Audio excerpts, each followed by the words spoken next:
Selamat malam, salam sejahtera. Terima kasih karena bersama dengan saya di Nazilin Unity Channel. Isu yang paling hangat ditemui oleh channel Nazilin Unity pada hari ini adalah berkaitan dengan langkah tebuk atap yang diwar-warkan sebelum ini. Nampaknya itu semua hanya permainan belaka. Apabila kita lihat, Anwar nampak rileks saja. Kalau betul dia akan jatuh, dan tentu lama dah dia huru-hara. Itu sebenarnya yang ditemui daripada Harapan Daily, memetik kata-kata seorang pemimpin daripada amanah. Ada kebenarannya di sini, saudara-saudara sekalian. Kalau benar Anwar Ibrahim takut kepada langkah Dubai atau langkah-langkah lain, langkah coket ke langkah entah apa lagi yang mereka lakukan, termasuklah langkah tebuk atap, tebuk dinding, tebuk lantai dan sebagainya, pasti Anwar Ibrahim akan gelabah dan huru-hara. Namun demikian, sebaliknya yang berlaku, yang memberikan respon banyak pada ketika ini ialah tentera cyber trooper daripada Perikatan Nasional yang tak habis-habis menyorong kononnya mereka di dalam keadaan cukup nombor. Paling kita terkejut, tak habis-habis, tak henti-henti lagi daripada Raja Petra Kamarudin. Yang lebih menarik lagi ialah 3 hari yang lepas Raja Petra Kamarudin memberikan satu hantaran video berkaitan kononnya dia memiliki senarai 120 orang ahli parlimen yang menyokong Perikatan Nasional. Tetapi hari ini akhirnya Raja Petra pula tampil membuat spin yang paling luar biasa. Dia membuat U-turn yang luar biasa. Apabila Raja Petra dalam video terkini mengatakan itu bukanlah senarai yang sebenar, tapi 3 hari yang lepas dengan berani, tegas dan lantang, kononnya itu senarainya. Dia memiliki senarainya. Ada 3 muka surat, kata beliau.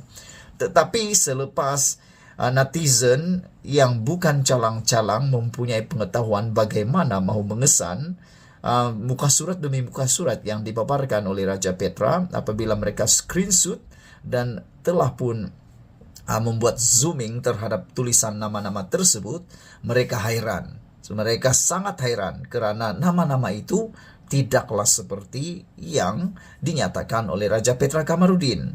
Akhirnya apa Raja Petra buat? Macam biasa, dia buat spin semula. Dia kata senarai itu belum ada. Dia acak-acak saja. Bukan belum ada, tapi dia belum lagi paparkan. Yang dia paparkan itu adalah acah-acah saja.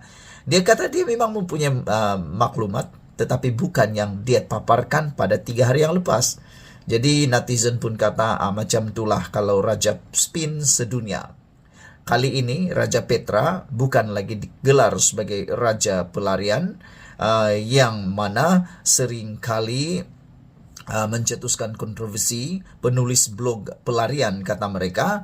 Kali ini Raja Petra pula digelar sebagai Raja Spin sedunia. Ini apabila beliau mula menarik balik kata-kata beliau selepas terkantoi cuba memperdayakan para penyokong dan penonton setia beliau. Hari ini nampaknya semua itu terjawab sekali lagi. Kesahihan langkah Dubai bagi menggulingkan Perdana Menteri Datuk Seri Anwar Ibrahim terus menjadi tanda tanya selepas pemimpin pembangkang tidak mengaku terlibat dalam rancangan tersebut. Bagaimanapun, seperti kata pepatah, jika tiada angin masakan pokok bergoyang, kabar mendakwa wakil-wakil kerajaan sedang dibeli juga kuat tersebar. Bagi Timbalan Presiden Amanah, Datuk Seri Mujahid Yusof Rawah, selagi tiada pihak yang mengumumkan menarik sokongan dari Anwar, maka kerajaan masih lagi kukuh.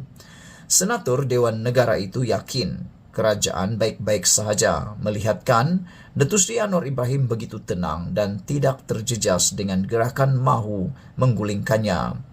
Kalau saya berpandukan kepada kertas, kita ada 157 sokongan ahli parlimen. Itu sudah sangat kuat. Itu sudah melebihi 2/3 majoriti. Datuk Seri Anwar Ibrahim sendiri nampak rileks, tenang je. Kalau betul dia nak jatuh, huru-hara lah kan, katanya kepada Harapan Daily dalam satu temu bual baru-baru ini. Di Desember lalu, Ketua Setiausaha Politik Premier Sarawak Fazrudin Abdul Rahman mengulangi bahawa gabungan Parti Sarawak GPS tidak berminat menyertai usaha menjatuhkan kerajaan sedia ada. Tegas Fazrudin, seperti yang dikatakan Premier Sarawak Tan Sri Abang Johari Tun Openg, GPS akan terus menyokong kerajaan pimpinan Perdana Menteri sehingga pilihan raya umum akan datang. Mengulas mengenai tentera-tentera cyber pro pembangkang yang terus menyebarkan dakwaan peralihan kerajaan dalam masa terdekat, Mujahid berkata ia hanya menimbulkan kebimbangan yang tidak perlu kepada pelabur-pelabur luar. Selain itu, beliau menyatakan rasa khawatir terhadap penjawat awam yang akan kehilangan motivasi untuk meneruskan perancangan kerajaan disebabkan anggapan kerajaan tidak bertahan lama. Tambah beliau, kabar tentang kejatuhan kerajaan tidak membawa kebaikan kepada negara, sebaliknya menambah kekacauan dan memberi gambaran kerajaan tidak stabil. Jangan lupa, isu ini akan jejaskan penjawat awam, kata beliau lagi. Apabila berlaku isu-isu seperti kerajaan akan jatuh, bayangkan bagaimana motivasi penjawat-penjawat awam. Mereka terpaksa berfikir, aku bersungguh pun kerajaan ini nak jatuh.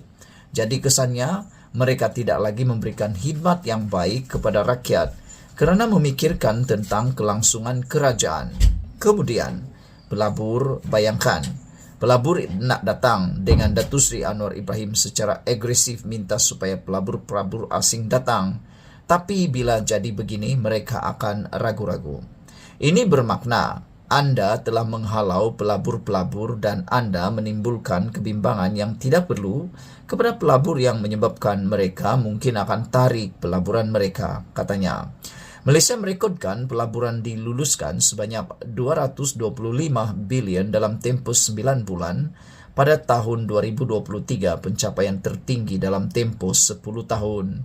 Menteri Pelaburan, Perdagangan dan Industri MITI Tengku Datuk Seri Zafrul Tengku Abdul Aziz sebelum ini berkata, pencapaian terbaik dalam tempoh sedekad itu menyaksikan sejumlah 89,495 pekerjaan baru diwujudkan dalam tempoh Januari hingga September tahun ini. Rekod pelaburan diluluskan tertinggi ini adalah lonjakan sebanyak 6.6% berbanding tempoh sama tahun lalu atau terbaik berbanding purata 9 bulan berjumlah RM222.6 bilion dalam 10 tahun, ujar beliau lagi. Sekian dulu untuk kali ini. Jangan lupa tinggalkan komen anda untuk isu kali ini. Kita Malaysia kita punya, kita jaga sama-sama, cintai Malaysiaku. Kita jumpa lagi. Bye-bye.